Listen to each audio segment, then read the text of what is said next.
Salut à tous, on se retrouve aujourd'hui pour une toute nouvelle vidéo et plus précisément pour parler du cas de Gerson. La priorité de Sampaoli, recruté du côté de Flamengo cet été, n'a pas encore réussi à convaincre tout le monde. Dans cette vidéo, on va se demander quelles peuvent en être les raisons. Avant de commencer, je vous invite à me suivre sur mes réseaux sociaux, Twitter, Insta, Facebook aussi que j'ai ouvert récemment. Vous êtes bien entendu les bienvenus sur mon Discord pour venir parler de l'OM ou de foot en général avec d'autres supporters. On commence directement en parlant de l'indemnité de transfert. Évidemment, ce sera plus punitif pour un joueur acheté cher que pour un joueur acheté à une somme raisonnable. Là-dessus, tout le monde n'est pas d'accord. Certaines sources parlaient d'une vingtaine de millions, d'autres d'une somme avoisinant même 25 millions, alors que Longoria lui aurait dit à des supporters lors d'une réunion que ça n'irait pas au-dessus de 20, que c'était entre 15 et 20 entre guillemets. Un montant qui reste très important pour un joueur acheté en transfert sec, pas de prêt avec option d'achat pour lui, et évidemment des attentes beaucoup plus grandes pour celui qui est entre guillemets la recrue phare de ce mercato. Son salaire serait aux alentours de 250 000, ce qui le place plutôt bien dans la grille salariale. Comme on l'a dit, ces sommes peuvent jouer dans la relative déception qu'on voit jusqu'à maintenant. On s'attend à beaucoup plus d'un joueur considéré comme un 4 par Sampaoli. S'il explose pas très vite, on va très vite le présenter comme un flop. Un peu à l'image de ce qu'a vécu Strootman,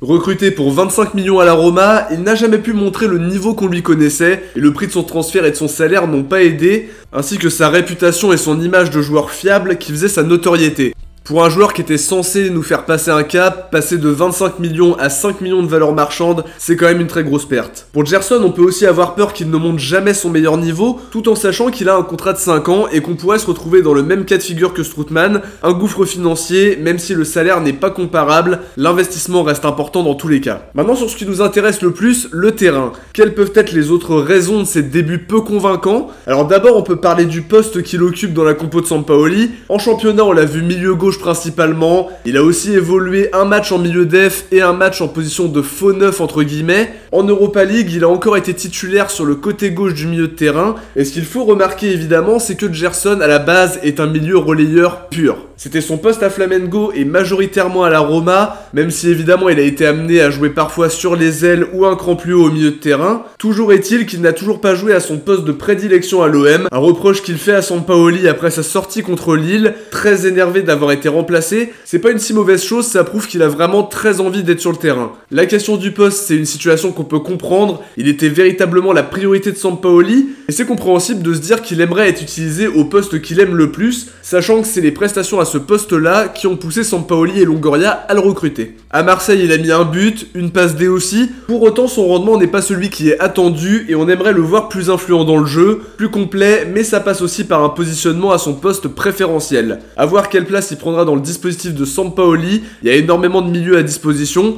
mais on peut aisément l'imaginer associé à Rongier ou Camara par exemple, tout dépendra des choix du coach. Dans ce début d'aventure marseillaise, tout n'est pas non plus super négatif, il n'avait jamais été international brésilien avant sa signature à l'OM, et depuis il fait partie des listes de Tite avec la Seleção. À la clé, 3 sélections au moment où je tourne cette vidéo, une mi-temps contre le Chili, 2 sélections contre le Pérou et le Venezuela. Ce match contre le Venezuela a été pointé du doigt puisqu'il a eu du mal à prendre le jeu à son compte, à être convaincant dans son pressing avec une attitude insuffisante à la perte de balle, aux côtés de Fabinho qui n'était pas exempt de tout reproche non plus. Il doit apprendre à mieux fermer les espaces et être aussi capable de se projeter comme il le faisait à Flamengo. En tout cas, être sélectionné avec le Brésil, c'est vraiment une très bonne chose, pour montrer aux futurs recrues qu'ils peuvent atteindre la sélection de leur pays en jouant à l'OM, mais pas que. C'est aussi une belle récompense pour Gerson et une confirmation de son potentiel. Il y a un autre élément dont il faut parler, c'est la forme physique. Il jouait encore à Flamengo quelques jours avant son transfert à l'OM en championnat, en coupe et en Libertadores aussi. À son arrivée, on a entamé la pré-saison avant d'enchaîner avec le début de la saison. On peut ajouter à ça l'enchaînement des matchs, l'Europa League, la Seleção aussi.